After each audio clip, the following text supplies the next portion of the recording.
So, love lovers, hey. Now we're talking about a Virgo Ascendant in a composite chart. A composite chart is basically a result of adding two birth charts, a chart of partner A and a chart of partner B.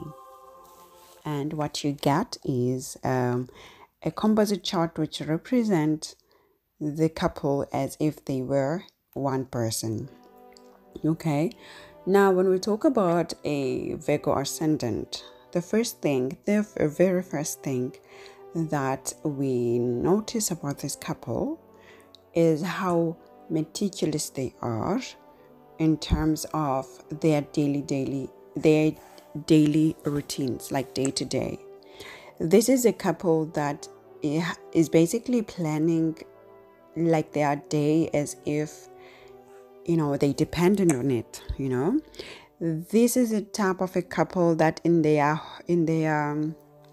life you'd find that they basing everything on a calendar or everything on a journal. Like at 8 o'clock we're gonna go to the gym. No, at 5 o'clock we're gonna go to the gym. At 8 o'clock we're gonna have breakfast. At 10 o'clock we're gonna do this.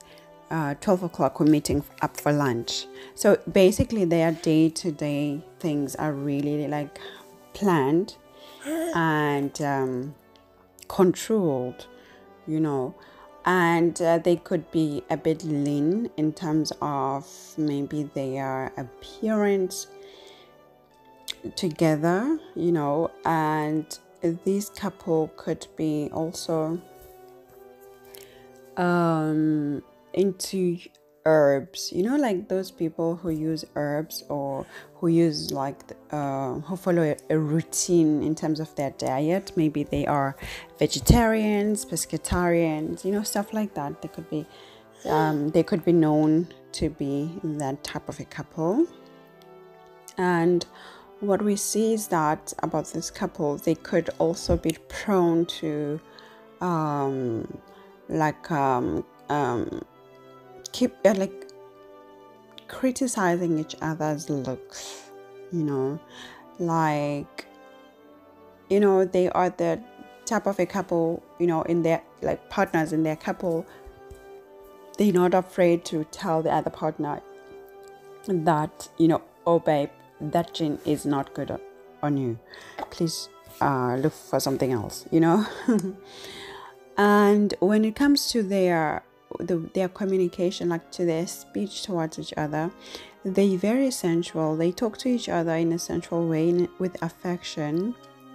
They're not always obviously balanced, so they try to get that balance within their speech when they talk to each other, as well as their finances, as well as their food, the food that they eat, because as I said, Virgo Ascendant.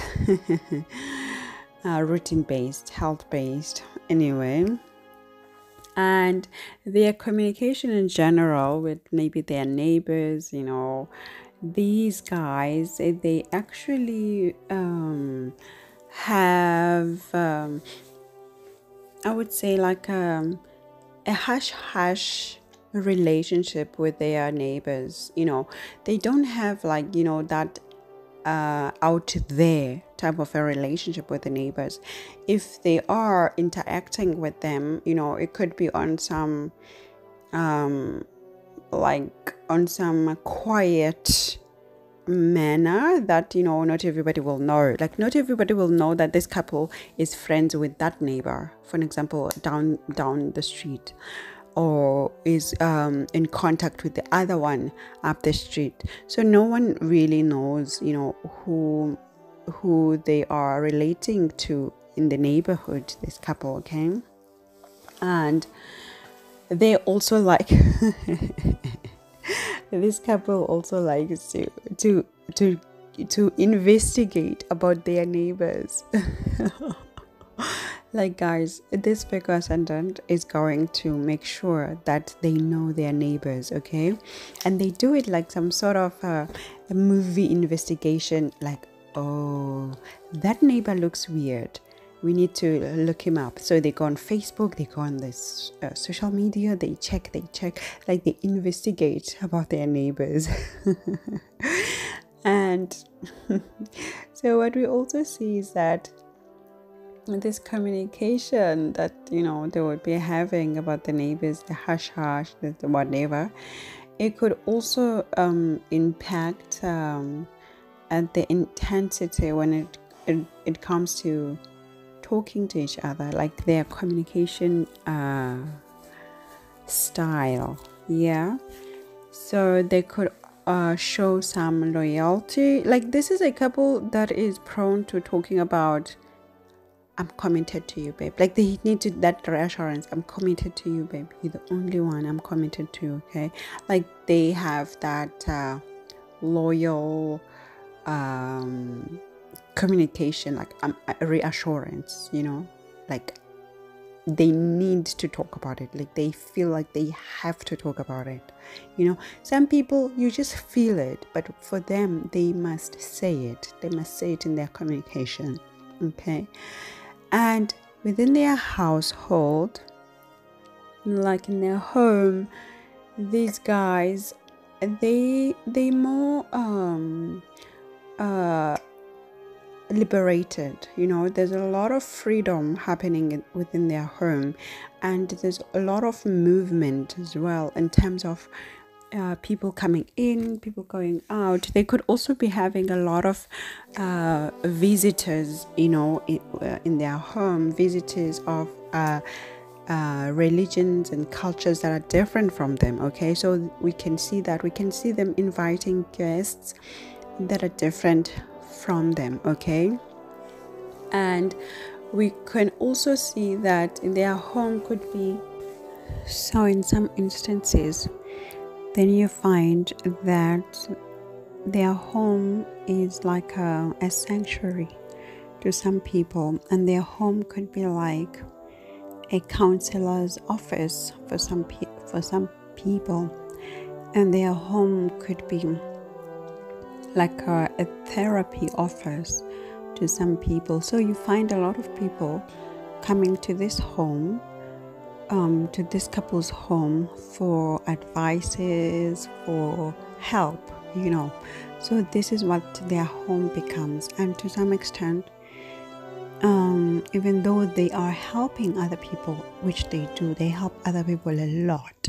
Okay, but you might find that in some instances, this couple is struggling to have children. Like, there's some struggle happening relating to children. Okay, it's either they're struggling to have children, or there's some sort of limitations relating to kids. You know, there's some story and limitations regarding children. Okay, that's possible. And we also see that these people, as much as they really are helping people a lot, they are also want to be involved. It's like it's their karma to be involved in the community, to help the community. So basically, these people could really be known as the go-to couple when it comes to helping others, you know, in terms of their mental health, in terms of their other health issues. These people are really that couple to go to. They will have the advices, they will sit other people down and just, you know, have a certain way to help them.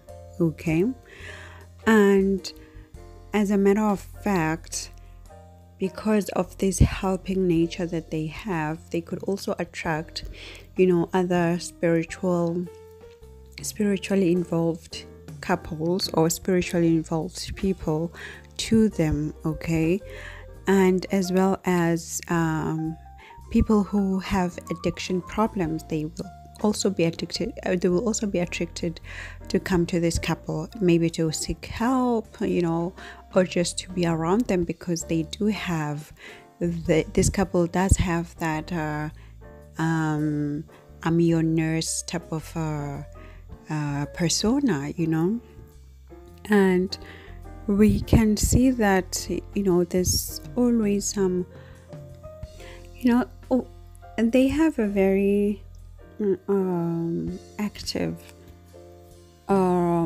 relationship in terms of being intimate. They have a very passionate as well. They are passionate with each other, active with each other, as well as passionate with the, I would say, the in-laws, in terms of talking to them, and this is a couple that if maybe they got upset by the in-laws, they would just deal with it as soon as possible. Like, they would just burst out, deal with it, and then once they sort that issue out, it's finished. They're gonna burst out, sort it out.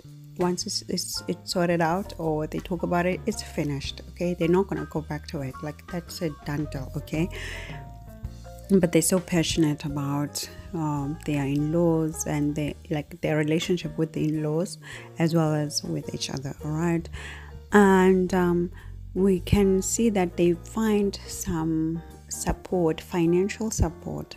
It's possible from one of the fathers. Like, basically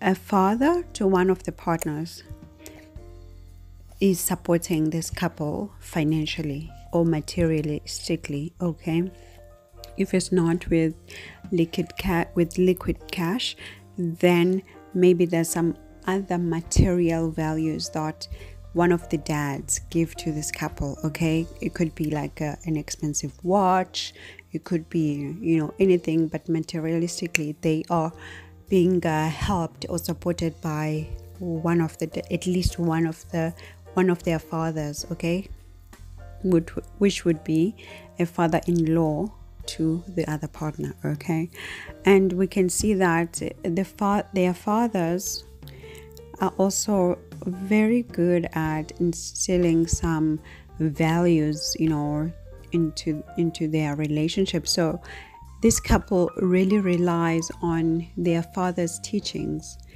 regarding values as well and principles. Okay, so maybe they help people a lot because of the influence from their dads, or maybe because of the principles and the values that their dads live by. All right, so what else we see is that when they display their relationship in terms of what they are all about, okay, they are accepted by the community or in the society as also a very communicative couple who is able to connect with other people. As I said, this is a couple that people go to.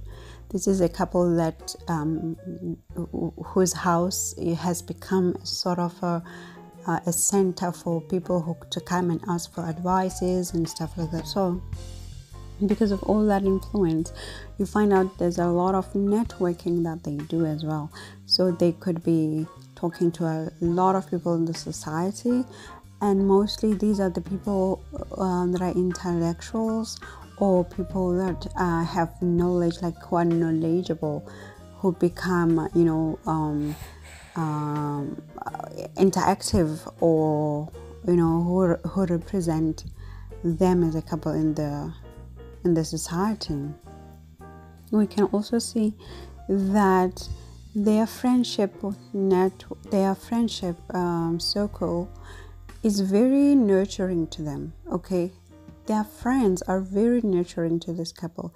So this couple is not only helping other people, and they're not only known to help other people, but their friends also help them too.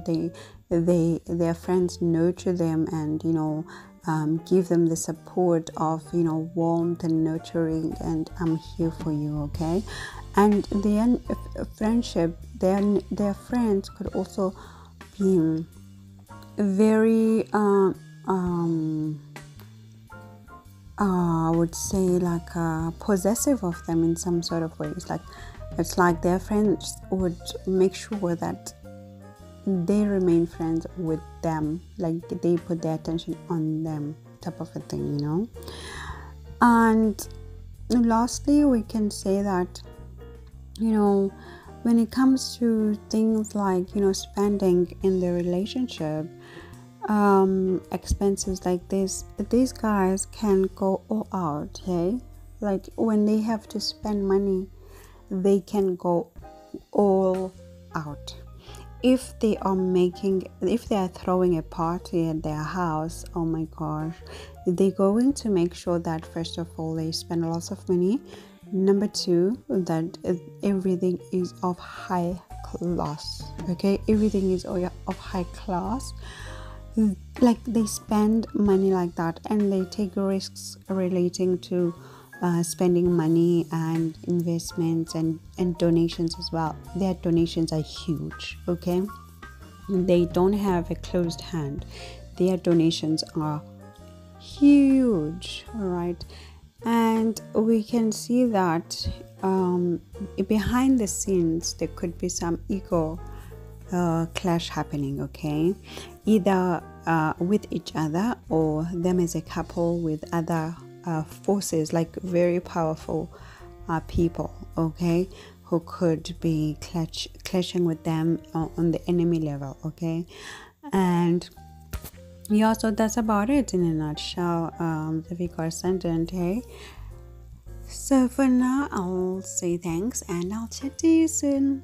Adults with.